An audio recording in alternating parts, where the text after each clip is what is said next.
ప్రపంచాన్నే గడగడలాడించిన బౌలర్. అతని పేరు వింటేనే వణికిపోయే బ్యాటర్స్. అలాంటి బౌలర్కి తను ఫేస్ చేసిన ఫస్ట్ 3 బాల్స్లోనే 2 సిక్సెస్ కొట్టాడంటే అతను మామూలోడు కాదు. అతని పేరు చరిత్ర ఎప్పటికీ మర్చిపోదు. వైభవ్ సూర్యవంశీ.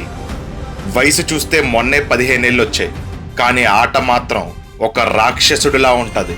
బౌలర్ ఎవరు, వాళ్ళ ట్రాక్ రికార్డ్ ఏంటి, ఇవేం అనవసరం. బాల్ వేస్తే బౌండరీ అవతల పడాల్సిందే. పోస్ట్ మ్యాచ్ ప్రెజెంటేషన్లో కెప్టెన్ హార్దిక్, మ్యాచ్కి ముందు మా టీం మీటింగ్లో చాలాసేపు వైభవ్ గురించే డిస్కషన్ జరిగింది అని అన్నారు. జస్ట్ ఇమాజిన్, ఒక 15 ఏళ్ళ కుర్రాడు గురించి ముంబై ఇండియన్స్ లాంటి మైటీ టీం స్పెషల్గా ప్లాన్ చేయాల్సి వచ్చిందంటే అతను ఏ రేంజ్లో ఆడుతున్నాడో మనం అర్థం చేసుకోవచ్చు. ఒక పక్క వైభవ్ చితక్ కొడుతుంటే ఇంకో పక్క యశస్వి జైస్వాల్ చేసిన విధ్వంసం అంతా ఇంతా కాదు. మొదటి ఓవర్లోనే 22 రన్లు కొట్టి అన్బిలీవబుల్ స్టార్ట్ ఇచ్చాడు. ఇంకా అలాంటి ఎక్స్ప్లోజివ్ స్టార్ట్ వచ్చాక ఊరుకుంటారా? 32 బంతుల్లో 10 4లు 4 6లతో 77 రన్లు కొట్టాడు. వీళ్ళిద్దరూ ఆడిన ఆటకి ముంబై ఇండియన్స్ క్లూలెస్ అయిపోయింది.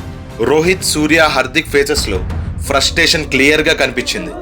ఒకప్పుడు మాథ్యూ హెయిడెన్, ఆడమ్ గిల్క్రిస్ట్ ఎంత భయంకరంగా ఆడేవారో నిన్న వాళ్ళ ఆట చూస్తే అలానే అనిపించింది.